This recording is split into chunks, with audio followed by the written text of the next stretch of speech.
voters.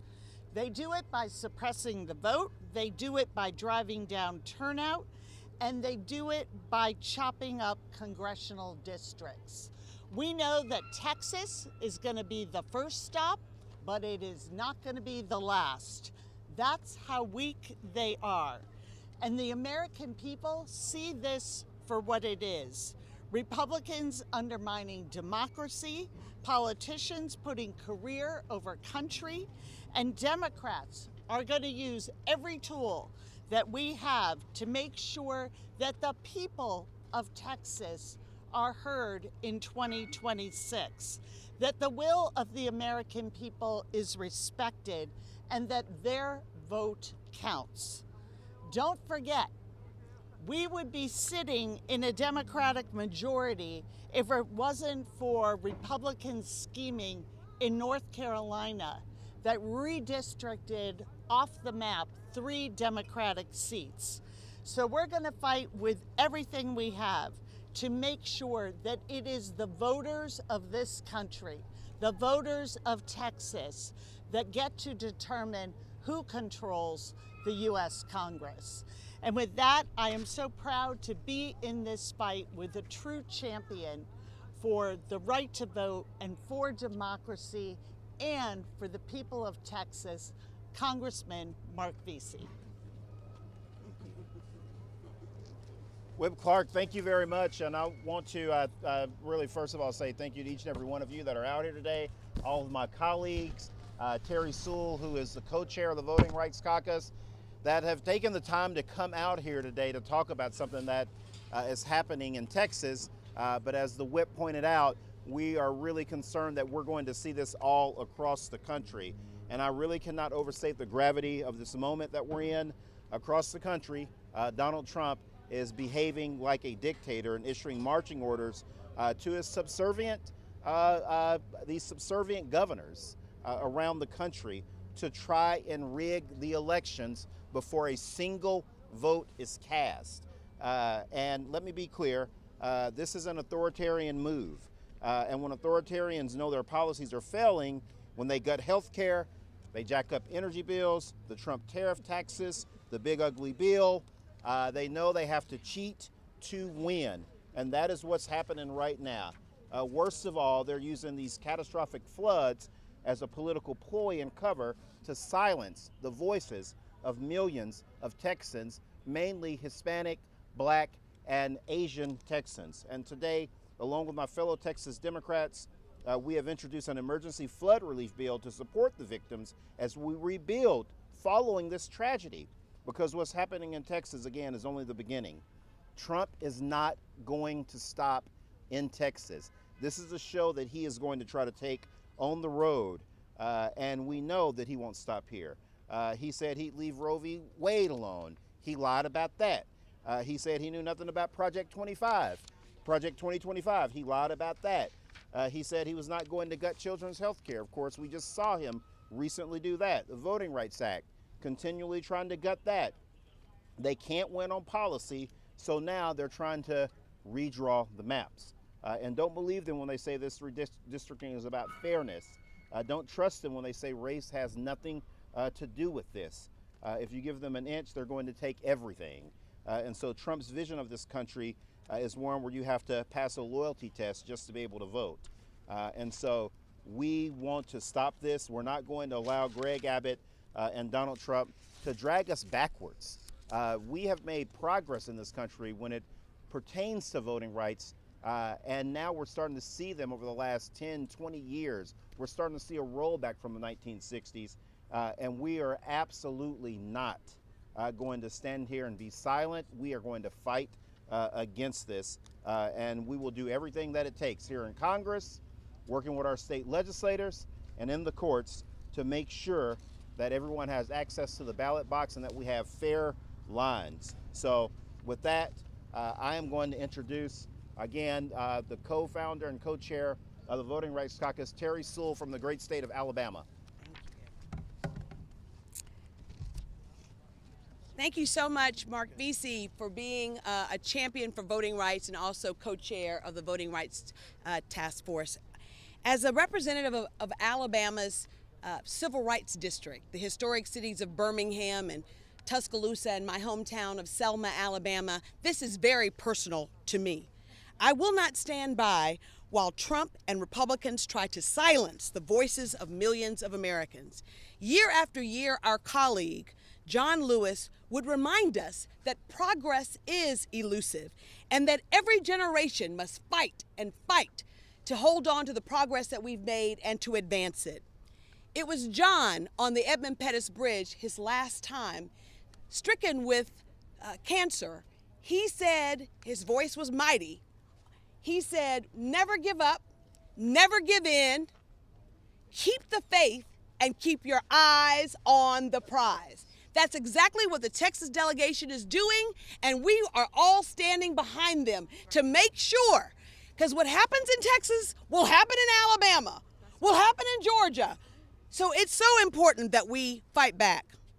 I draw inspiration from the foot soldiers in my district who fought, bled, and died for the sacred right to vote in Selma, my hometown. They are a guiding light as we face forces that would attempt to erase our progress, suppress our votes, and erode our freedoms. To be clear, these Republican redistricting scheme is voter suppression. It is voter suppression, plain and simple. After stripping away health care from millions of Americans, 17 million Americans, to giving tax cuts to the wealthy and the billionaires, Republicans know that they cannot win a fair election. So they are rigging the game and silencing the voices of Americans. Just 2 years ago, the Supreme Court decided in the Milligan case that my home state of Alabama violated the Voting Rights Act of 1965 by using gerrymandered maps to dilute the power of the black voice and vote. Well, what Governor Abbott is doing in Texas is far worse. What we will not stand by and do, nothing in face of this opposition. I can tell you that voter suppression is alive and well. It may not be literacy tests of yore, but what they're doing is voter suppression nonetheless. Modern day voter suppression. We will not take it without fighting back. We will litigate, we will legislate, and we will mobilize. We will mobilize because, in the words of John Lewis, never give up, never give in, keep the faith, and keep your eyes on the prize. Thank you. Thank you, Representative Sewell. The next person that you're going to hear from is also co-chair of the Congressional Voting Rights Caucus, and that is Hakeem Williams, representing Georgia's 5th Congressional District. Thank you, Congressman Veasey, for convening us on this very important conversation today. Y'all, I'm Congresswoman Hakeem Williams, and I proudly represent Georgia's fighting 5th Congressional District, where we fight for our right to vote. I have the honor of serving in the seat of the late Congressman John Lewis, who served in this body for over 30 years.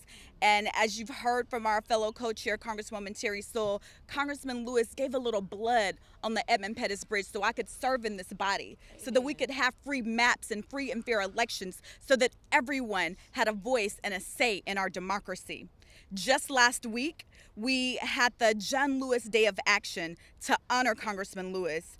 And as we think about everything that he fought for and where we are today, Congresswoman Sewell, we might not be counting jelly beans in a jar, but make no mistake, the end results of what Republicans and Donald Trump are trying to do are the same thing: to suppress the right to vote for people in my district, people who look like me, people who have been historically marginalized from the electoral process. That's exactly what they're trying to do. But y'all, Republicans around the country, they're encouraged by the Trump administration.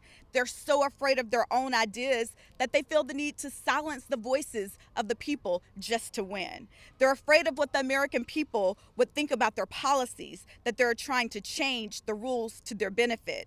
They're afraid to defend ripping food and medical care out of the hands of our most vulnerable neighbors. Republicans and Donald Trump are also afraid to let people have their voice heard, so they're working in advance to rig the outcome of the elections.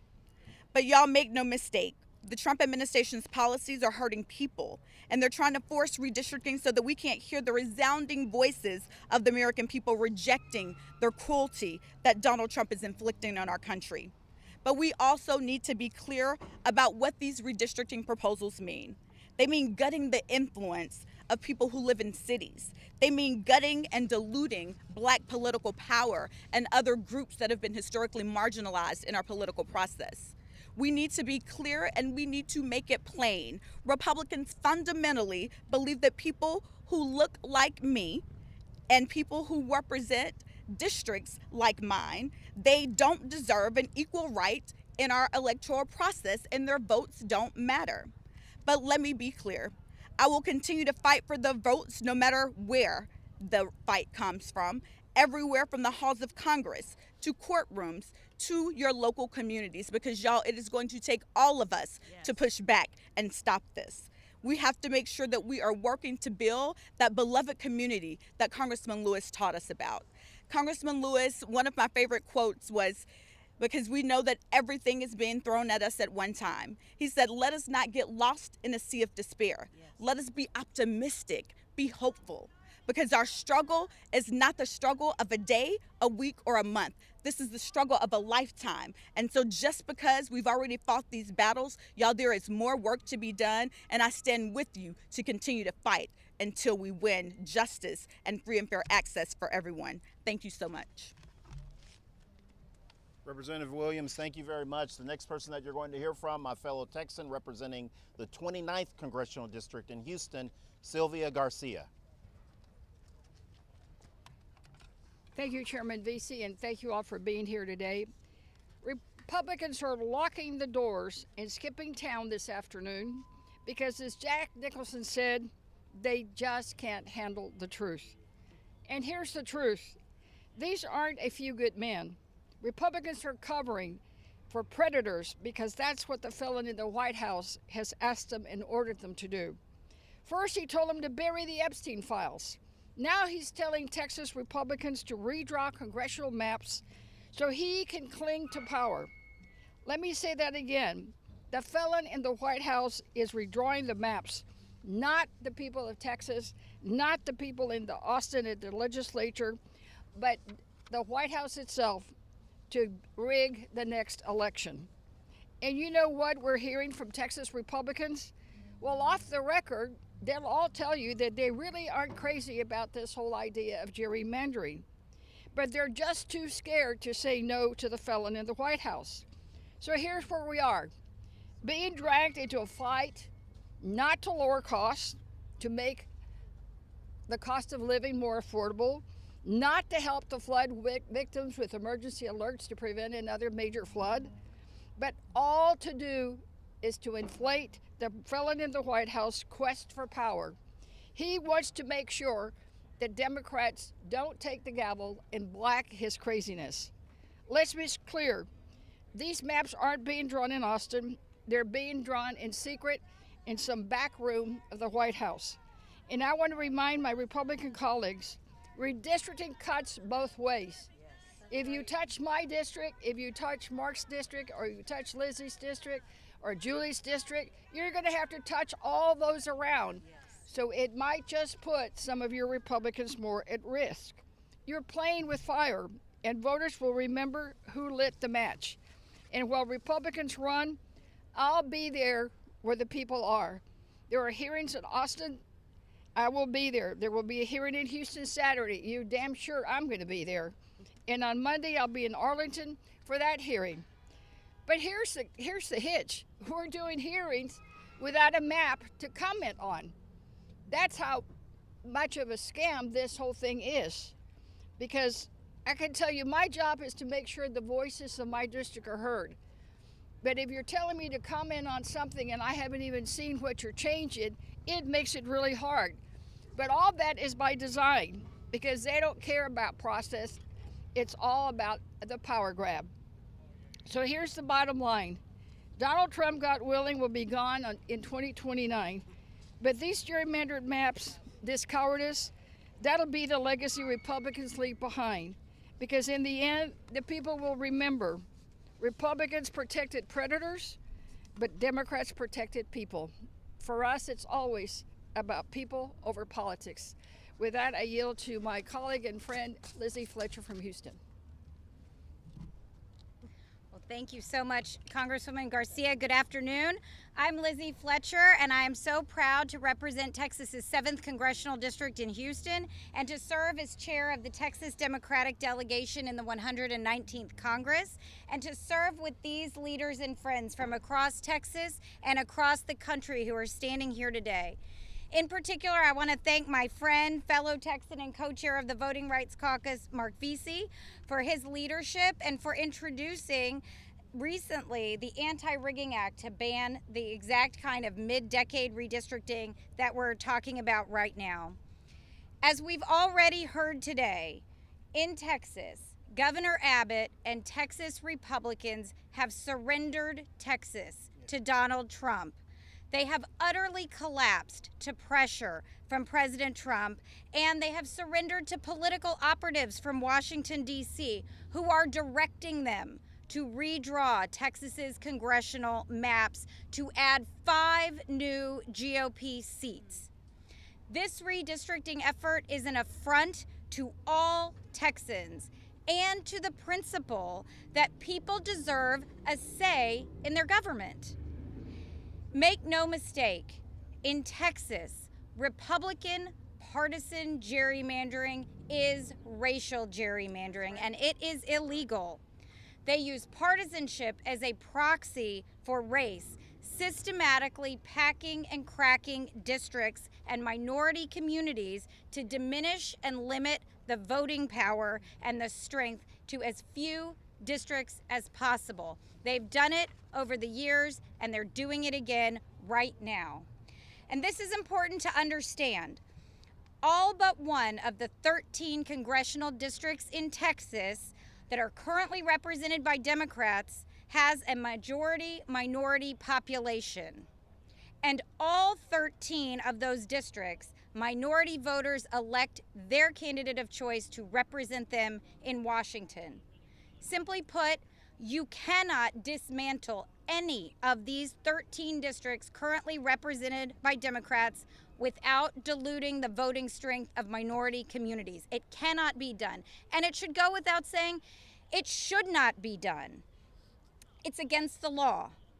And it's against the fundamental organizing principle of a democratic society, that all citizens, not just the privileged few, but all of us, have the right and the ability to have a say in our democracy. This redistricting effort is not about one district. It's not about one member of Congress. It is an attack on the people that we represent. It is an attack on the voters and the citizens of Texas. And we will not stand by and just let it happen. Together with support from our friends in Congress and many others, we are fighting this redistricting effort, and we will continue to do it in every way we can think of, and some we probably haven't thought of yet. And so I'm so glad to have with us in the fight these incredible Texans that I'm standing here with today, and our friends from across the country who are all working together because we understand the stakes in this effort, and we are not going to let this happen. So with that, I'm glad to turn over the podium and the microphone to my friend and colleague from Dallas, Congresswoman Julie Johnson. Thank you, Congresswoman Fletcher, for the introduction. I want to thank you for all being here today. Let's be clear about what's happening here. What Republicans are doing in Texas and other states is a 5-alarm fire for our democracy, for our constituents, and for our country. This redistricting scheme is about Republicans clinging to power by cheating voters out of fair representation. Republicans just passed a bill that kicks millions of people off their health care, off of Medicaid, and to fund tax cuts for billionaires. They passed a bill that takes food away from hungry kids and families, and from our veterans and from our seniors. If you ask anyone, this bill is so unpopular. The American people hate it. They don't want it. And in a representative democracy, that should matter to the Republicans that are in power. But they don't care. And it's important that we ask ourselves why. Why don't they care that the American people hate their bill, hate their policies, and hate their initiatives? And that's because even though it's so unpopular, even though they know it will cost them seats in the next election, they have a plan to rig the system to make sure that their Republicans don't have to face the wrath of their voters at the ballot box. They're more afraid of a tweet of one man than the wrath of their voters at the ballot box. And so what they're going to do, they're going to crack up, split up, and break apart fair congressional districts. It's one of the most shameful abuses of power we've seen in Texas in a generation. And make no mistake, this is a racial gerrymander, plain and simple. To squeeze out 5 more Republican congressional seats, Republicans are leading the way in weakening the voices of Black, Latino, and Asian Texans, minority communities which are already targeted and disenfranchised by one of the most racially gerrymandered congressional maps in the country. This is a direct assault on the voting power of millions of Texans whose voices matter every bit as much as anyone else who serves in this chamber. Our voters, Democrat, Republican, and Independent alike, deserve real representation. They deserve to choose their leaders, not us choosing our voters. They deserve congressional lines that lift up communities, not carve them apart block by block to keep one party in power forever. Redistricting happens every 10 years. You count the people, you draw the lines. That's it. But this scheme throws that bedrock principle out of the window just to protect Republicans at the cost of breaking our democracy. You know, I served 3 terms in the Texas State Legislature, including when we redistricted the state based on the last census data just a few years ago. I know that Republicans in the state legislature swore oath under affidavits, in depositions, in court proceedings, during litigation that the drawing of the maps that they produced were race neutral. They were fair, and they were in the best interest of the state. And now they're saying they need to be racially redrawn. So my question is, are they lying then or are they lying now? Which is it? Texans have a right to know. So here we are today to say that we are going to fight this with everything we have. We're going to fight this through the courts. We're going to fight this in the state legislature. And yes, if Texans go through with this power grab, then every other state with Democratic trifecta should do the same. If this is how Republicans are going to pay ball, then Democrats will be right there. And I promise you this, no matter what the maps look like, we will not back down, we will not be silenced, and we will not stop fighting for a Texas where every single person, no matter their race or their background, has their vote counted and their voice heard. And now I'd like to introduce from South Texas, my friend Representative Vicente Gonzalez. Thank you. Thank you all so much. Let's be clear, this is very simple. Republicans cannot win this midterm election. So they're trying to cheat and rig the system any way they can, including ripping constituents out of the members who they chose, all to give billionaires and multinationals the largest tax break in American history. That was the purpose. That was what they did. And they know the American people are not going to stand for it and are going to vote against it. So they're trying to rig the system ahead of time, taking Latinos out of districts, ripping African-American districts. What they're really after, let's not fool each other, what they're really after is to get to that Supreme Court and challenge the Voting Rights Act. And then it's not just about a few maps in Texas, it's about the entire country and taking the voice of the people and assuring there's not Latinos and African-Americans and women and other minorities in this Capitol representing the American people, the people that fit their districts. They're trying to rig the system, and we need to fight. And we're going to fight on the streets with a loud voice, in the courtrooms, in the legislative body, and more than all, at the ballot box next cycle. And we're going to take back the majority, and we're going to fight with everything we have, and we need to alert people. Call your governor, call your senators in Texas. I never thought as a Texan I would have a governor who would bow to a New Yorker and sell out his own Texas delegation. Never in the history of Texas have we seen this, and now we're living it. Thank you so much. The next person that you're going to hear from, also a Texan from Austin, Lloyd Doggett. Thank you very much, Marc, for your leadership on this. I think that so many people will remember last year during his campaign, President Trump told one group that if they voted for him that time, they wouldn't need to vote again. Well, this is part of that effort to start the next election. It starts in Texas, but he clearly plans to extend it across America and pick up as many seats as he can with crooked lines instead of honest votes. The stakes here are much more important than me or any individual up here. We have the opportunity to serve briefly on behalf of our state, but what is at stake here is the future of American democracy. Because Trump knows if we have a Democratic House, it has subpoena power. It has the opportunity to set the agenda. It has the opportunity to have a big say in the appropriation process, the power of the purse, which these Republicans have increasingly turned over to the White House. So much at stake for the future of our country. Now, when the legislature is considering this, I believe there won't be a Senate map or an Abbott map or a House map. There will only be one map that counts, and that's the one that President Trump drew for the Republican delegation over here at the White House. And so I believe the outcry of every Texan should be, show us the Trump map. Show us the Trump map that Trump says will replace 5 Democrats with 5 willing Republicans, because that Trump map is what ultimately they will impose. They are hiding it today, they are secreting it. They hope after they go through the charade of these public hearings that they can pop it on the legislature at the last minute, spring it on them, and pass it in a matter of hours to deceive the public. So show us the Trump map. You were so proud of it, you were so sure of it that you could replace 5 Democrats in an honest way.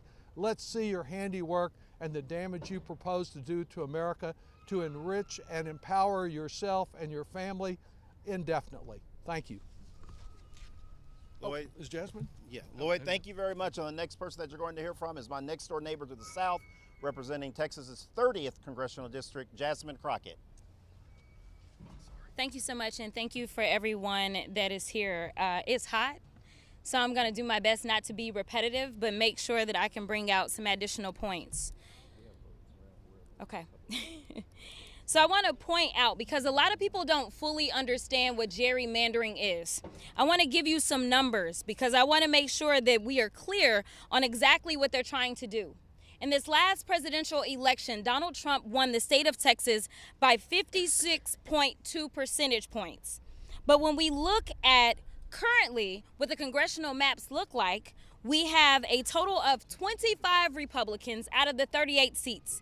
That represents 65% of the state. Now, what are they proposing to do as it relates to our districts? They want to take it up to 79% of the representation in a state in which a president only earned 56. Was it 56? Yes, approximately 56%. That is what gerrymandering is. It's the same thing we saw in North Carolina that used to have a congressional delegation that was 7-7. Ultimately, Trump won that state almost by about 50%. And we know that statewide, when we looked at those other seats, guess who won? Democrats. It's a 50-50 state. But right now, the congressional delegation in North Carolina, it's 10 Republicans and 4 Democrats. They're talking about they're starting to cheat. They've been cheating.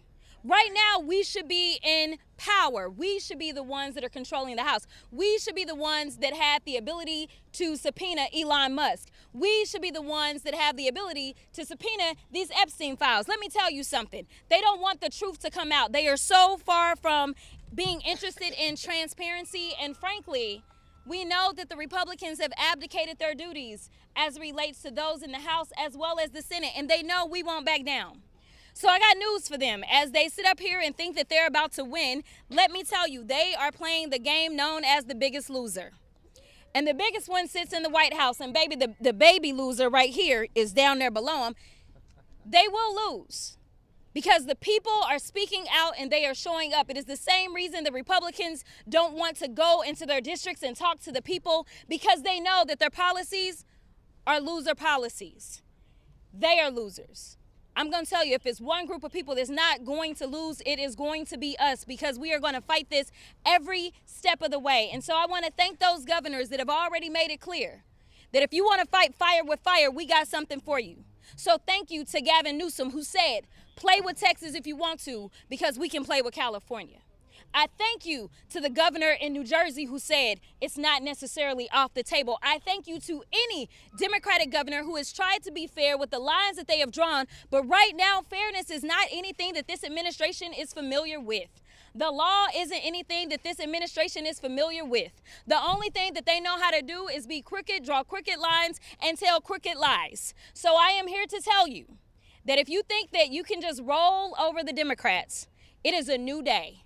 And I am looking forward to making sure that we can respond in kind if they want to play, because we already know that our lines are already jacked up. I already gave you the numbers. You can play with them more if you want to. But just know I'm going to spend every waking day until now, between now and November, to make sure that not only these new seats that you try to draw, if that's what you try to do, that we win those seats, but maybe it's time for us to take some other seats that are sitting up here right now, because they're not doing their jobs anyway. So just know I will not rest, because this is not what democracy looks like, but we're going to show you what it looks like. Thank you. Jasmine, thank you very much, and thank you to each and every one of the members. They did just call votes, so we'll take a couple of questions, and then we have to leave. Please, when you're called upon, let us know who you represent, and please keep your questions brief.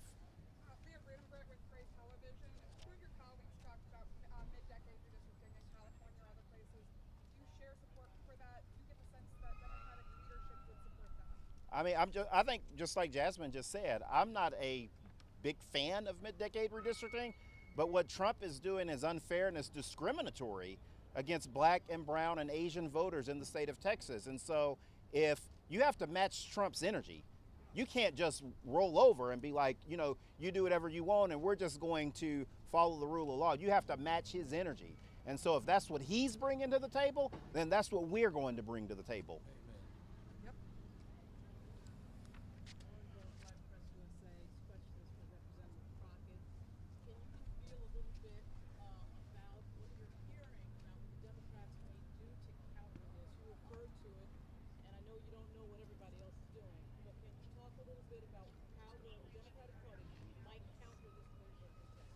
Well, I mean, there's a lot of strategies that can be employed. Obviously, I came from the State House. Julie and I were both there. We ultimately broke quorum over something that was even smaller than this. I mean, obviously, it was a very big deal. And one of the things that I did not iterate in my comments is that we've talked a lot about how, you know, we all know that everything's bigger in Texas. But I want to be clear that this is bigger than Texas, all right? And one of the things that we did not talk about is the fact that whoever is the speaker, which it needs to be Hakeem Jeffries, that is who's going to have to certify the election. Remember, they're talking about a third term. So this is bigger than Texas. This is why I am asking if there are other governors that are willing to do this, because this is about our democracy. This isn't about any singular seat right here, because we don't own these seats anyway. These seats belong to the people. But when we think about the fact that they are openly saying, oh yeah, there's ways to have a third term, well, let me tell you, they can nominate whoever they want to with the Republican rules, but we're gonna follow the Constitution up in here if we are the ones that actually have the gavels. So this is one of the reasons that I am asking for everybody to use whatever tools they have in their toolbox. It was the House that broke quorum when we were in the State House, but obviously the Senate, they could also break quorum. We know that they did that back in 2003 in the state of Texas. We also know that there are donors that I'm sure are going to be willing to make sure that they are investing and making sure that they can take down some of these candidates. Since they don't want to rule out dark money, I'm sure some dark money gonna pour in on the behalf of the American people. So what I am saying is every tactic, as well as making sure we're touching people. I will spend a lot of time in the state of Texas. I have traveled this country, but I am going to be boots on the ground informing Texans, because listen to this. When we had our Senate election against that one senator that I'm not a fan of, Cruz, Beto lost by 3 points. But in that particular election, we only had a 17% voter turnout. We only need to turn out people in Texas. That is why they are so pressed to suppress their votes. So if we turn out, imagine what it looks like if 25% of registered voters turn out. So let me be clear. Just like on his little birthday, he had his bootleg parade that cost the American people close to $50 million for free. More people showed up around this country to protest him. We are going to do the same things. We're going to hit them polls and we're going to hit them hard. Yeah, absolutely. We'll take one more.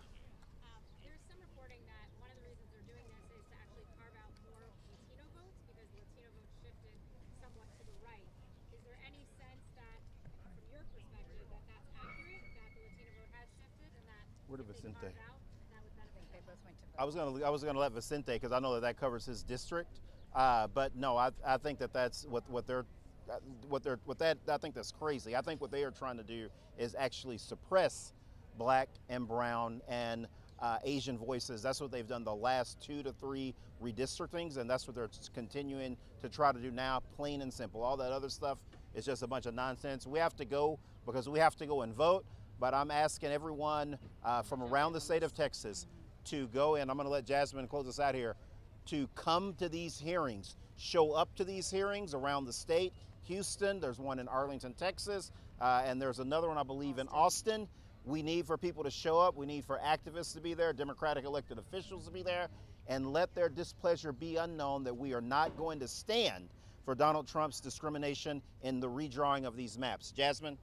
I was just going to add, I had not heard that that is the goal. I will tell you, though, that the state of Texas has always been found to be intentionally racially discriminatory every single time they go through redistricting. So I don't anticipate that we will see anything different. Ever since we've had a Voting Rights Act, federal courts have consistently ruled in that way about Texas. As it relates to a shift, I do know that they believe that there was a shift in this last election, but the reality is that Democrats lost. We stayed at home. That's what truly happened.